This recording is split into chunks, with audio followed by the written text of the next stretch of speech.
Dean Vexthor's crystalline appendages clanked against his desk as he reviewed the personnel file floating in the holographic display before him. His faceted eyes refracted light in patterns that, to those who knew his species, betrayed deep concern. A human. First Administrator Zealra's tendrils coiled tightly against her torso, a sign of extreme anxiety among the Litharians. At the Galactic Defense Academy, Dean, with all due respect, have you suffered a cognitive malfunction? The Dean's crystalline form shimmered with what might have been amusement. The Council's directive was clear. We must diversify our instruction methods, and who better to teach advanced survival tactics than a species that evolved on what is arguably the most dangerous planet in the Confederation? The holographic display shifted to show footage of Maya Chen in action. The human moved with a fluid grace that seemed to defy the heavy gravity of Earth, her short, dark hair cropped close to her head in what humans called a tactical cut. The recording showed her navigating various terrain types, from Arctic tundra to volcanic fields, with equal efficiency. But there, Zealra's tendrils twisted in search of a diplomatic term, unpredictable. They're survivors, the Dean corrected, and that's exactly what we need right now. The Academy's situation was becoming dire. Graduate survival rates had dropped to 82% in the past cycle, unacceptable for an institution tasked with training the Confederation's elite security forces. Traditional teaching methods weren't preparing students for the increasingly chaotic galaxy they would face. A soft chime announced the arrival of the very subject of their discussion. The door membrane parted, and Maya Chen stepped through, her movements deliberate and controlled. She wore the standard instructor's uniform, modified to accommodate human physiology. At 1.7 meters tall, she was shorter than many species present at the Academy, but something about her bearing made her seem larger. Dean Vexthor, First Administrator Zealra. Maya greeted them with a precise nod. Her voice was calm, professional, without a trace of the aggressive tendencies many species associated with humans. Thank you for this opportunity. The Dean's crystalline form vibrated in what passed for a welcoming gesture. Instructor Chen, your credentials are impressive. Special Forces, Xenobiological Combat Adaptation, and is it true you once survived 3 weeks under Solia? 4 weeks, Maya corrected softly. The extraction team was delayed by solar flares. Zealra's tendrils went completely still, a sign of shock. Desolia was a death world even by human standards, with atmospheric pressure that could crush most species and predators that hunted through dimensional shifts. However, Maya continued, I'm more interested in discussing my proposed curriculum. Traditional combat training focuses on strength and speed. I want to teach something more fundamental, adaptability. The Dean's crystal structure refracted light in a pattern indicating interest. Explain. Every species has limitations, Maya said, pacing slowly. Litharians are incredibly strong but brittle in cold temperatures. Vapor dwellers can phase through solid matter but become vulnerable to magnetic fields. Even humans have our weaknesses. The key isn't to overcome these limitations, it's to work with them, to turn them into advantages. She stopped pacing and faced them directly. I can teach your students not just to survive, but to thrive in any situation. Not by being the strongest or the fastest, but by being the smartest and most adaptable. The Dean and First Administrator exchanged glances, their respective physiologies displaying a mix of concern and intrigue. Finally, the Dean spoke. Very well, Instructor Chen. You'll begin tomorrow with Advanced Survival Class 2187. I should warn you, they're a challenging group. We have everything from crystalline beings to plasma forms. Maya's lips curved in what humans called a smile. Perfect. Diversity makes us stronger. One question, though. Your facilities can simulate Earth-standard gravity. Of course, but surely you don't intend to. For the first lesson, yes. They need to understand what they're dealing with. Sometimes the best way to learn about a deaf world is to experience it. Safely, of course. As Maya left the office, Zielra's tendrils twisted in agitation. "Dean, are you certain about this?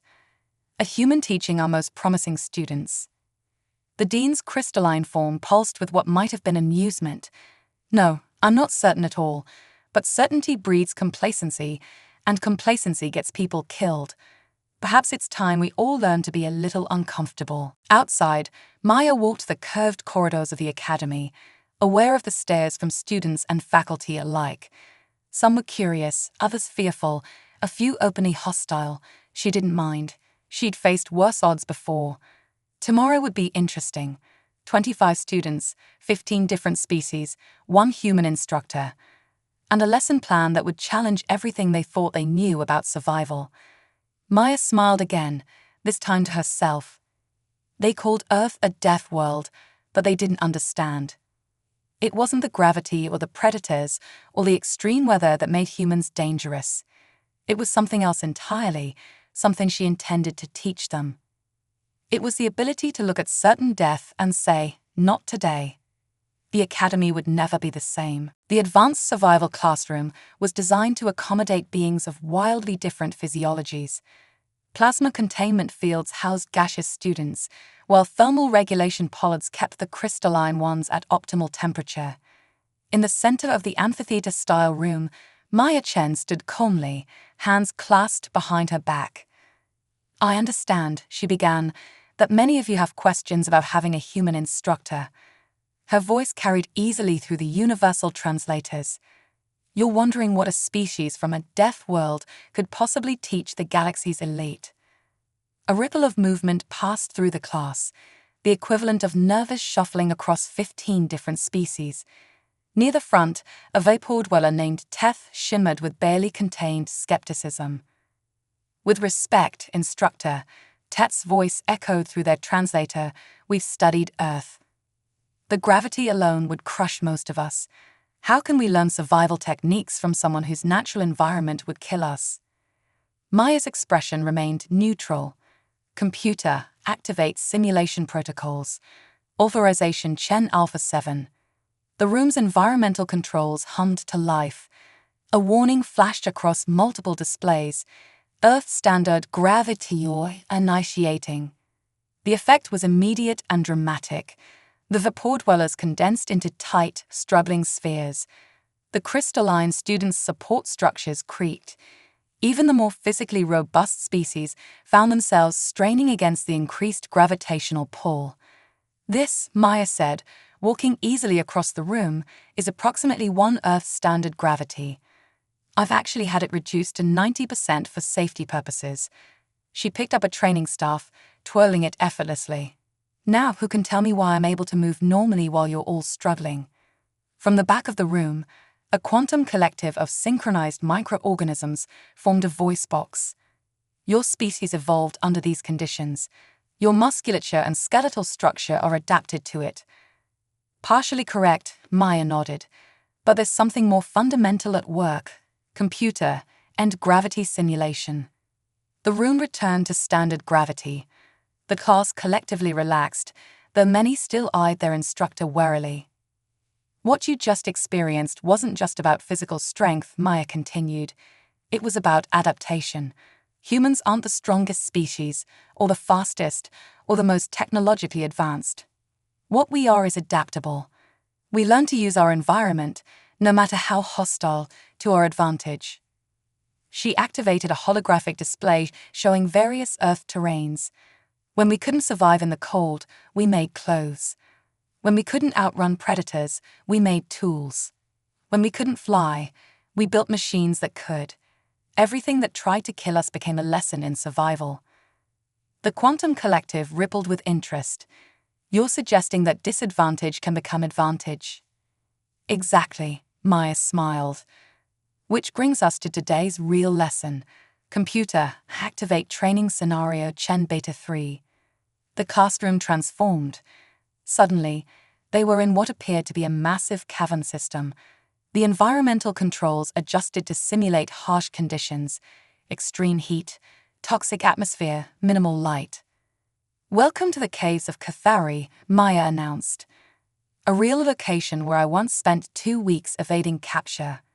The atmosphere is toxic to humans, the heat would cook us alive without protection, and the native predators hunt by sensing body heat. In other words, a perfect training ground. She gestured to various equipment stations that had materialized around the room. You each have access to standard survival gear. Your mission is simple: reach the extraction point 5 kilometers through the cave system. You'll work in teams of 5, mixing species for maximum diversity. The class stirred uneasily. Cross-species teams were rare, given the vast physiological differences involved. But here's a twist, Maya continued, her expression serious. Each team member must become vital to the group's survival.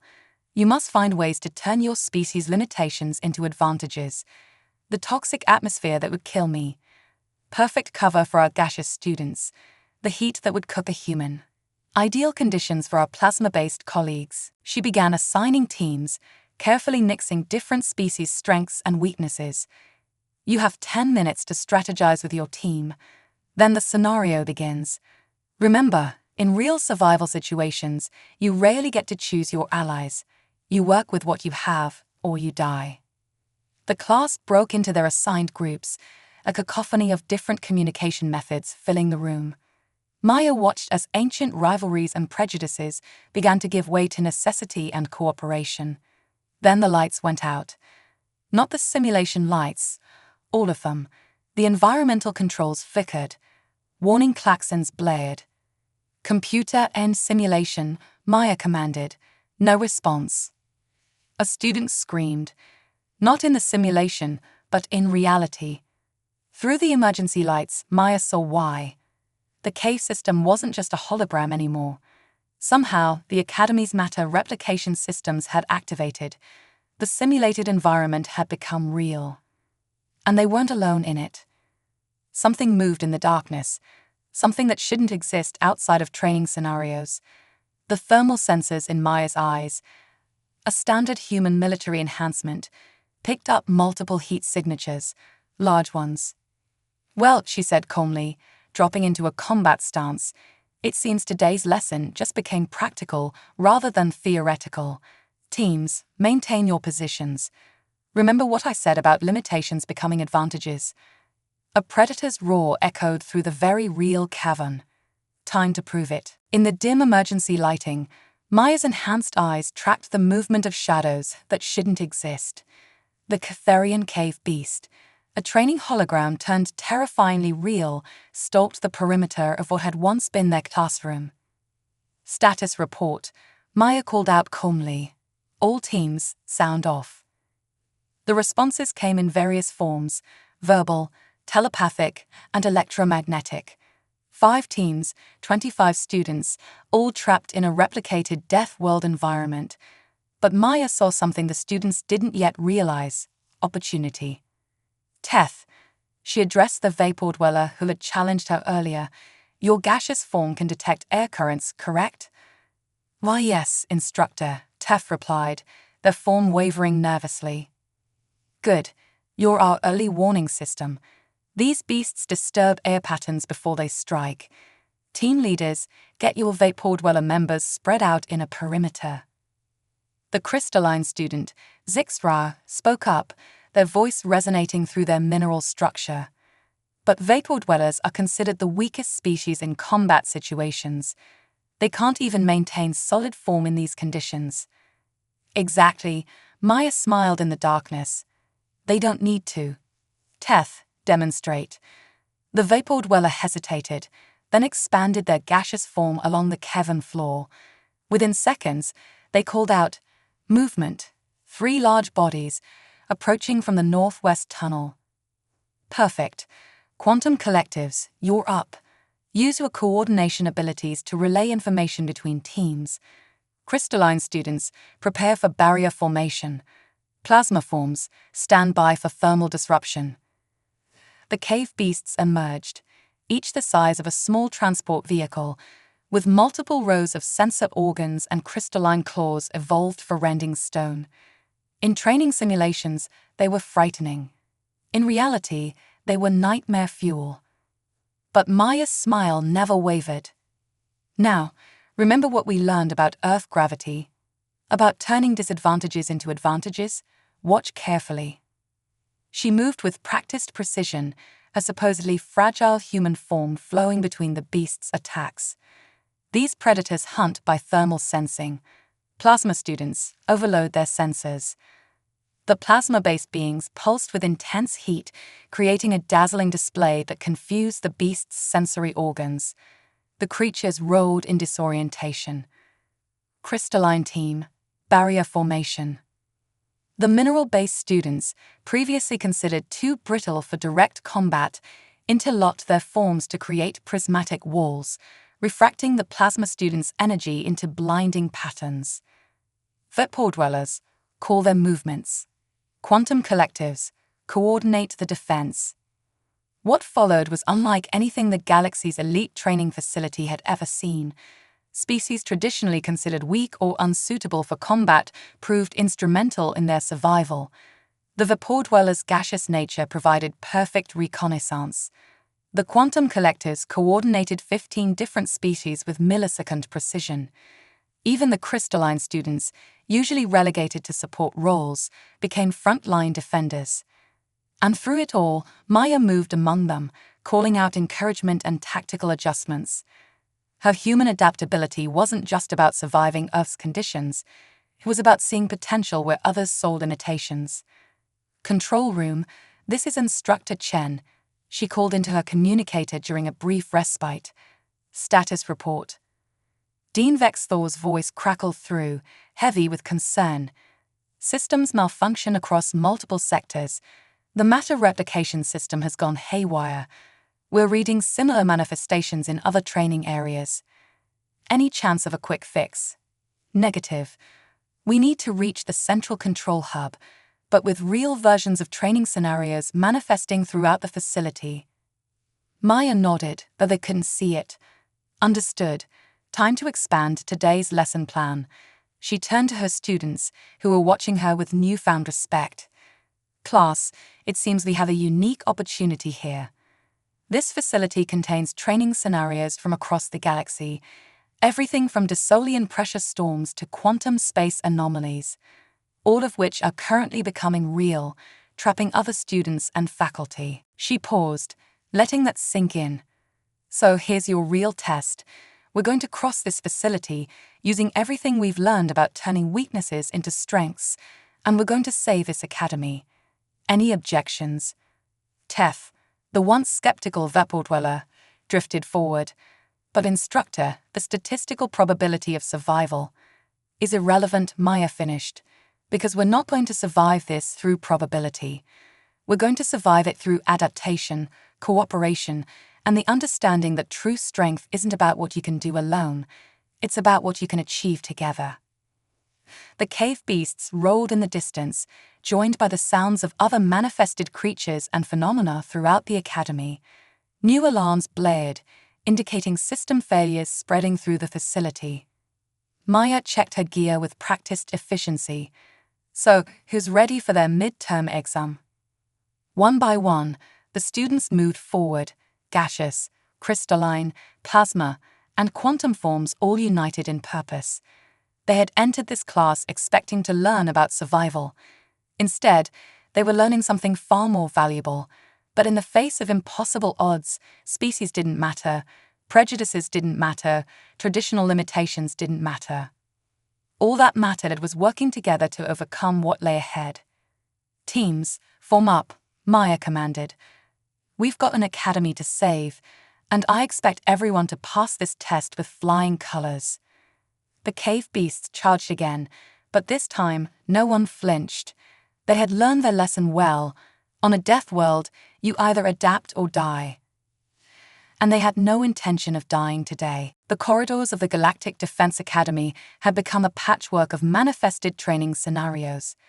Maya led her students through a section where Arctic winds from a frozen waste simulation battled with the heat of a replicated volcanic field.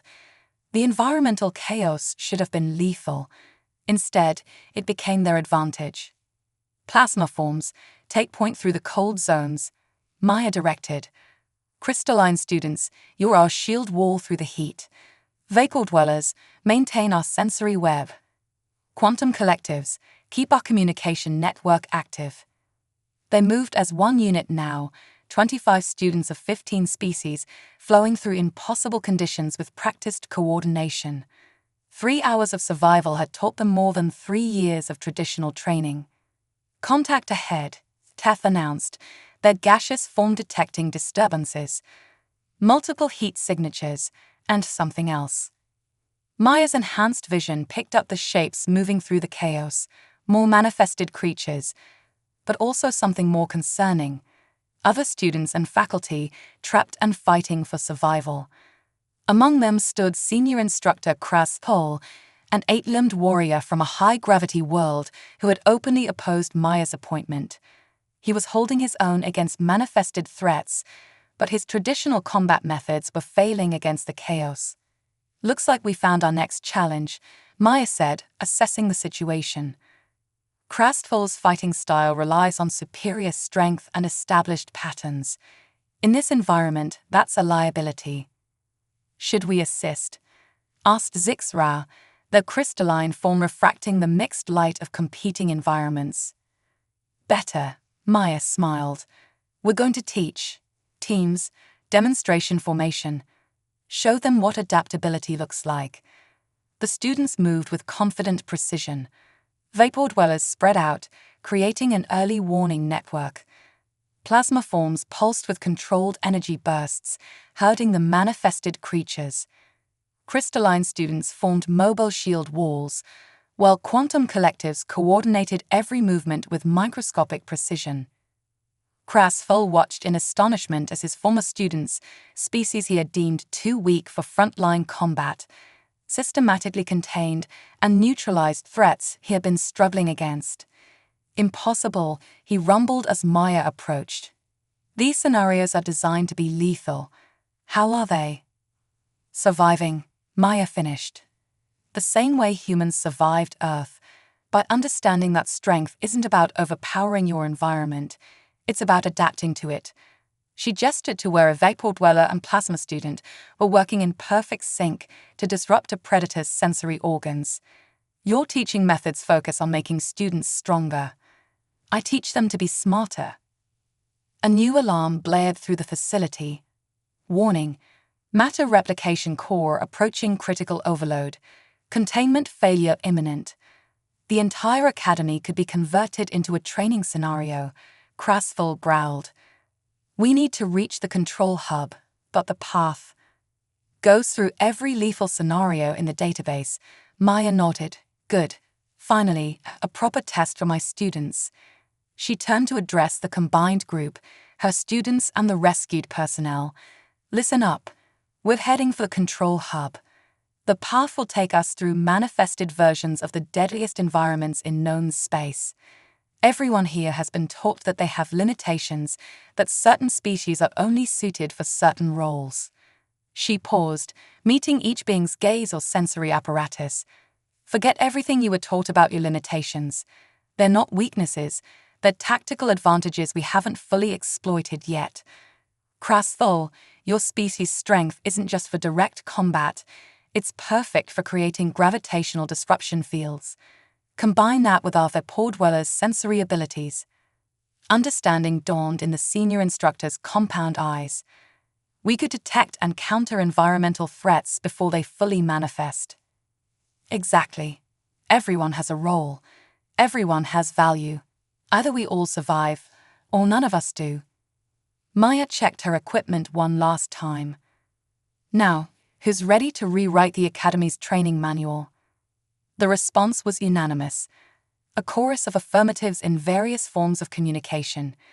Even Kras Thol, centuries of traditional training evident in his bearing, fell into formation with the others.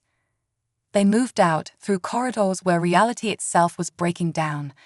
They faced temporal anomalies from quantum combat training, pressure waves from deep space survival courses, and predators from a dozen death worlds.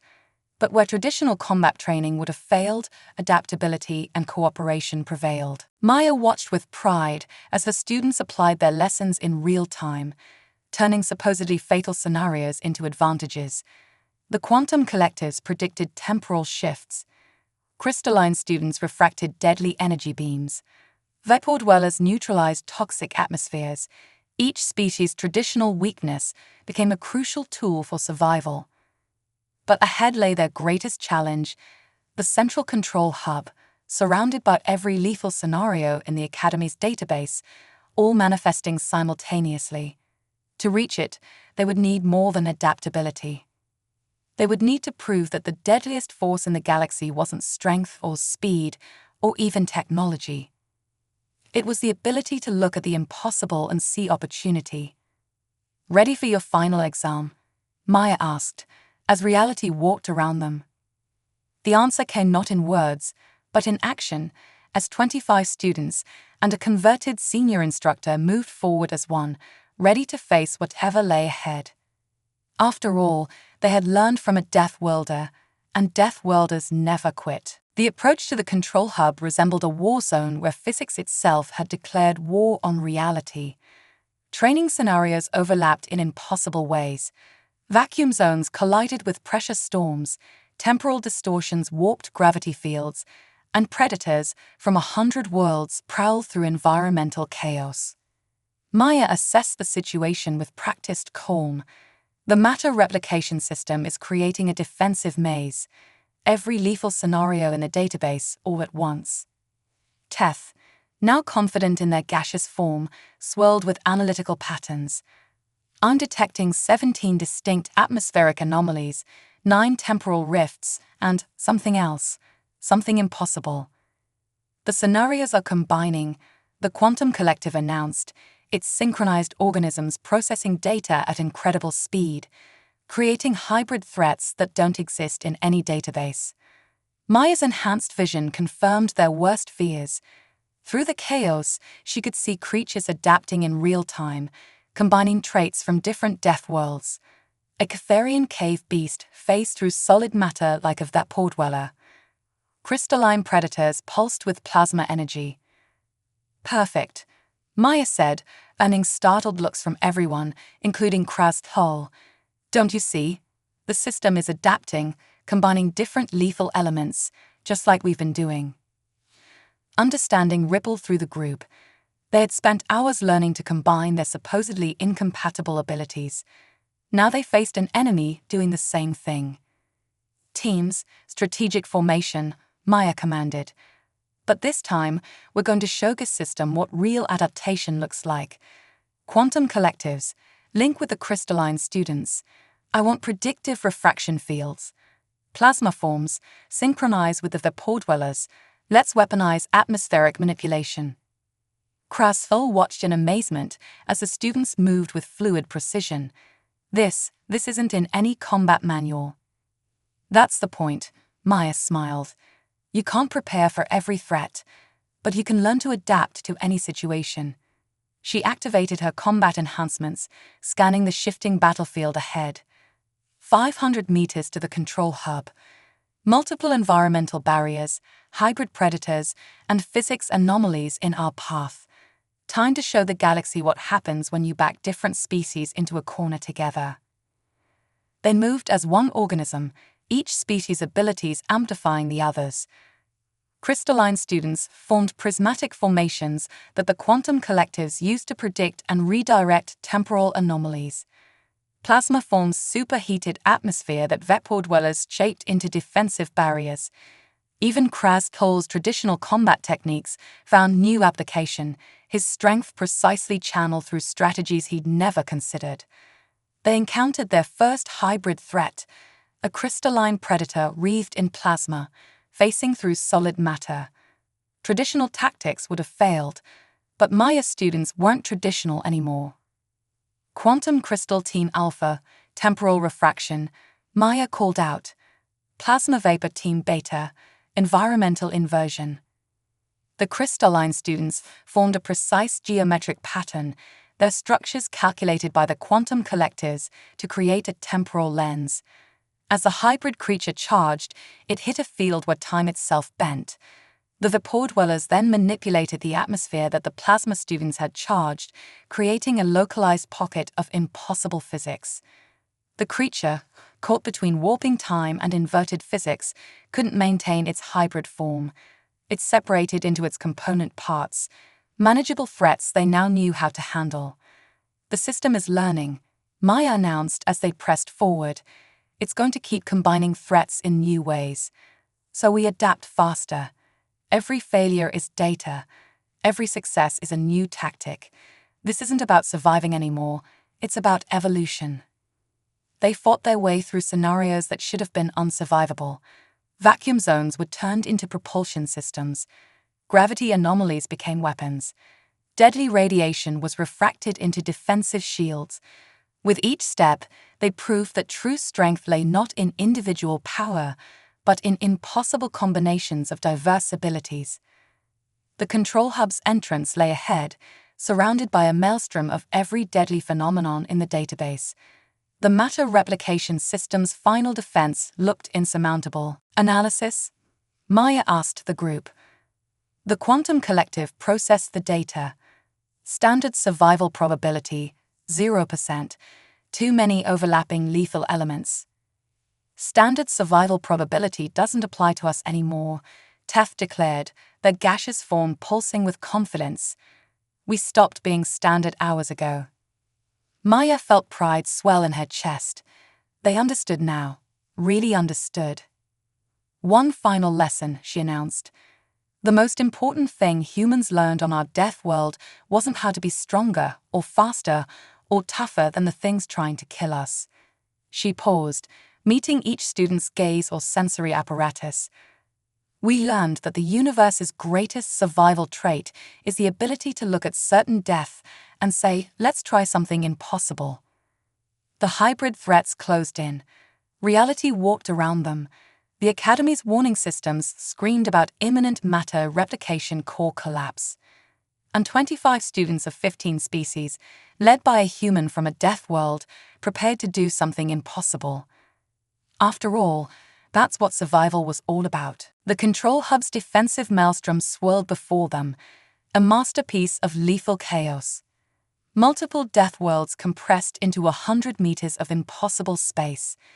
But Maya Chen saw something in her students' postures, something that made her heart swell with pride. Not resignation, not fear, but calculation. Instructor, Zixtra's crystalline form vibrated with inspiration. The system is creating hybrid threats by combining lethal elements. What if we did the same thing? Maya finished, grinning. But bigger, much bigger. Everyone, listen carefully. We're about to attempt something that breaks every rule in xenobiological physics. The plan came together with the speed of desperation and the precision of proper training. It wasn't just about combining 2 or 3 species anymore. They would link all 15 into a single operational unit. Crystalline forms create a hyperdimensional lattice, Maya directed. Quantum collectives spread through the structure at the molecular level. Vapor dwellers prepare for atmospheric integration. Plasma forms stand by for energy distribution. Krasfel watched in astonishment as the students began to merge their abilities in ways that defied conventional physics. This is madness, he rumbled. The energy requirements alone. That's why you're our power source, Maya told him. Your species' high-gravity adaptation means you can generate and channel massive kinetic energy. We're going to use that. The structure took shape. A crystalline framework infused with quantum intelligence, wrapped in controlled atmospheric currents, energized by plasma streams. Every species added their unique traits to the whole. Even Krasthol, the traditionalist, found his place in the impossible configuration. Maya stood at the focal point, her human adaptability the key to coordinating it all. Remember, in nature, the most successful organisms aren't the strongest or the fastest. They're the ones that form beneficial relationships with others. Today, we're taking that principle to its logical extreme. The matter replication system responded to their challenge, creating its own hybrid monstrosity, a shifting mass of combined threats that approached from all sides. Now, Maya commanded. What happened next would be debated in xenobiological circles for decades. 15 species, their abilities combined in ways that shouldn't have been possible, created something entirely new. The crystalline lattice channeled and amplified Krasvoll's kinetic energy. Quantum collectives calculated and directed the power flow with picosecond precision. Vapor dwellers shaped the atmosphere into impossible configurations, while plasmaforms energized it. The result was neither weapon nor shield, but something in between, a controlled cascade of adapted abilities that met the system's hybrid threats with equal complexity.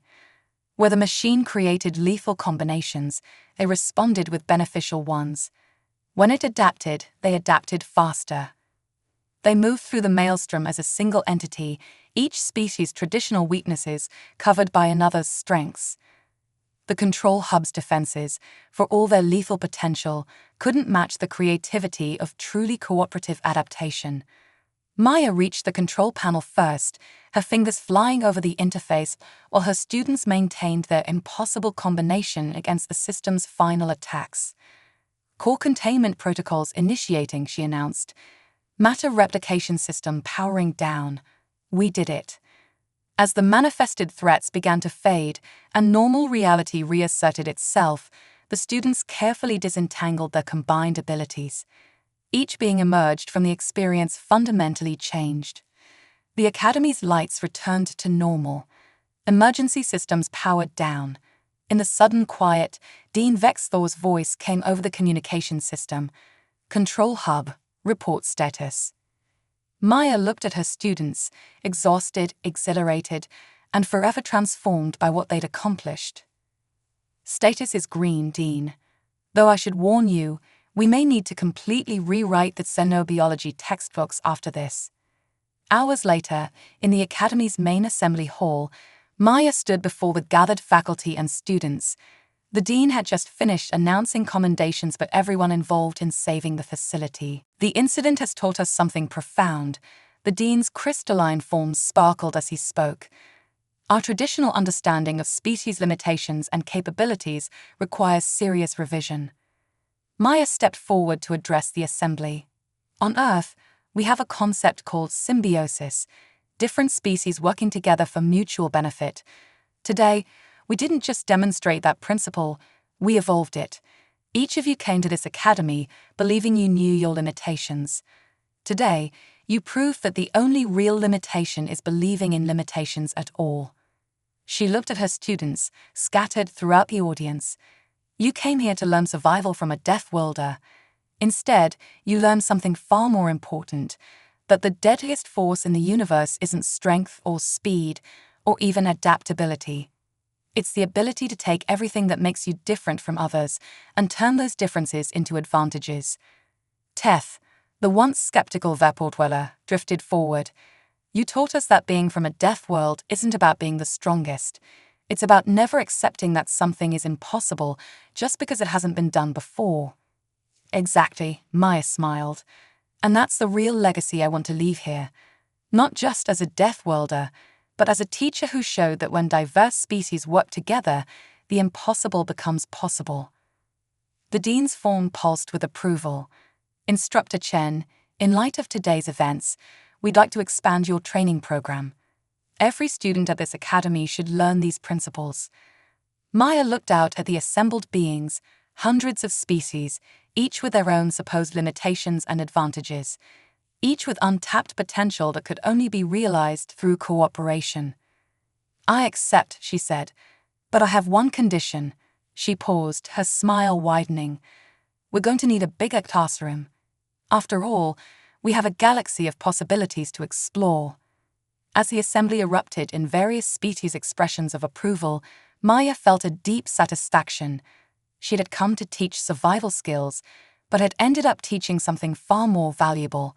That in a universe of infinite diversity, the greatest strength lies not in overcoming differences, but in combining them in ways that had never been tried before. The age of the lone survivor was over. The era of cooperative adaptation had begun. And it all started with a human from a death world who dared to ask, what if our greatest weaknesses could become our greatest strengths?